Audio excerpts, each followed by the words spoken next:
Hello friends, तो कैसे आप सब। आई होप आप सब अच्छे होंगे। तो आज की इस वीडियो में हम देखने वाले हैं इकोनॉमिक्स का लेक्चर। और ये लेक्चर कौन सा है? आपका 8th लेक्चर। ठीक है। इससे प्रीवियस लेक्चर में मैंने आपको बताया था अन्य राष्ट्रीयकृत बैंक, वाणिज्यिक बैंक, ये सब बताए थे। ठीक है। थोड़ा सा मैं आपको दिखा देती हूँ ताकि आपको कन्फ्यूजन ना हो। अगर आपने प्रीवियस वीडियो नहीं देखे तो प्लीज़ आप देख लेना। हम प्रीवियस वीडियो में पढ़ रहे थे बैंकिंग व्यवस्था का वर्गीकरण। वर्गीकरण में क्या होता है? वाणिज्यिक बैंक आता है, आरआरबी आता है, सहकारी बैंक। आरआरबी सहकारी बैंक में मैंने ऑलरेडी वीडियो बना रखी है, आप जाकर चेक कर सकते हो। हमने कल पढ़ा था वाणिज्यिक बैंक के बारे में और सार्वजनिक और निजी बैंक। ठीक है। एसबीआई हम देख चुके थे, अन्य राष्ट्रीयकृत बैंक हम देख चुके थे। आज हम देखेंगे निजी बैंक, प्राइवेट बैंक क्या होते हैं। ठीक है। तो चलिए वीडियो को करते हैं स्टार्ट। प्राइवेट बैंक, जिनको हम कहते हैं निजी बैंक। परफॉर्मेंस के आधार पर RBI, reserve bank of India ने निजी बैंकों को दो भागों में बांटा है।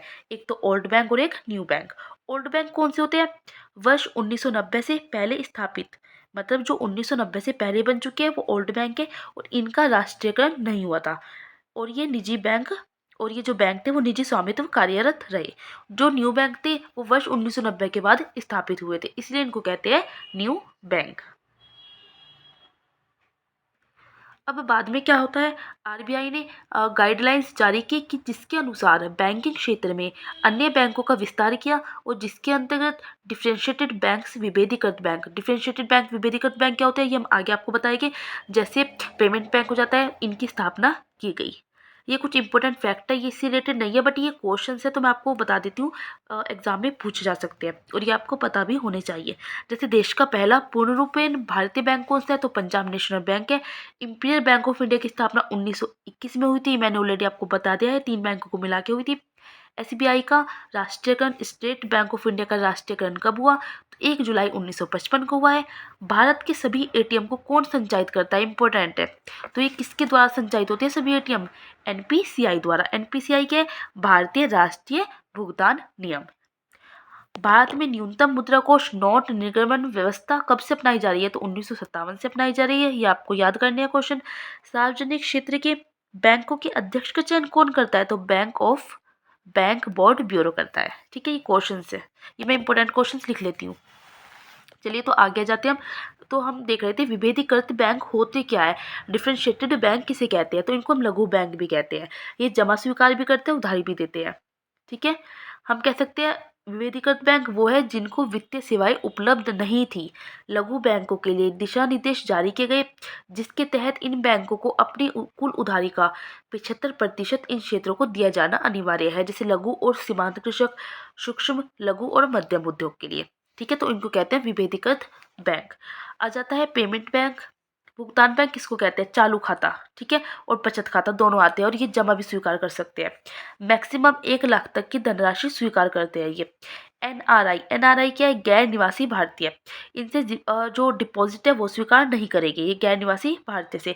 डेबिट कार्ड इशू कर सकते हैं परंतु क्रेडिट कार्ड इशू नहीं करते। अब डेबिट कार्ड, क्रेडिट कार्ड क्या होता है, इस पर मैं एक वीडियो जल्दी बनाऊंगी। इसमें आपको फर्क समझ नहीं आता होगा कि क्रेडिट कार्ड क्या है और डेबिट कार्ड क्या है, आप दोनों को एक ही सोचते होगे। इस पे भी मैं जल्दी वीडियो बना दूंगी। ठीक है। अब बात करते हैं विदेशी बैंक की। वर्ष 1991 के बाद भारत ने विदेशी बैंकों की शाखाओं को भारत में एंट्री दी, जिन्हें विदेशी बैंक कहते हैं। जैसे विदेशी बैंक में कौन सा जाता है? एबीएन एम्ब्रो बैंक जाता है, बालकनी बैंक जाता है, सिटी बैंक जाता है, ये सब क्या है? विदेशी बैंक है। 1991 के बाद भारत ने विदेशी बैंकों की शाखाओं को भारत में एंट्री दी। अब बैंकों का एक वर्गीकरण क्या है कि अनुसूचित बैंक भी होता है, शेड्यूल बैंक, और नॉन शेड्यूल बैंक मतलब गैर अनुसूचित बैंक भी होता है। अब अनुसूचित बैंक में क्या आता है? आरबीआई अधिनियम 1934 की अनुसूची 2 में जिन बैंकों को शामिल किया गया है, याद रखना आरबीआई जो एक्ट है 1934 का, उसकी अनुसूची 2 में जिन भी बैंकों को शामिल किया गया है वो क्या है? अनुसूचित बैंक है। ठीक है। और जो गैर अनुसूचित बैंक है ये आरबीआई एक्ट 1934 की अनुसूची में शामिल नहीं है, जो शामिल है वही अनुसूचित बैंक है। इन बैंकों की पेडअप पूंजी 5 लाख से कम नहीं होनी चाहिए, 5 लाख तो होने ही चाहिए मिनिमम। इन बैंकों के ग्राहकों पर कोई नेगेटिव इफेक्ट नहीं होना चाहिए, आरबीआई से ऋण ले सकते हैं। ठीक है, लोन ले सकते हैं। सीआरआर अपने ही पास जमा कर लेते हैं। सीआरआर क्या होता है, इस पर मैं जल्दी एक वीडियो लाऊंगी। ठीक है।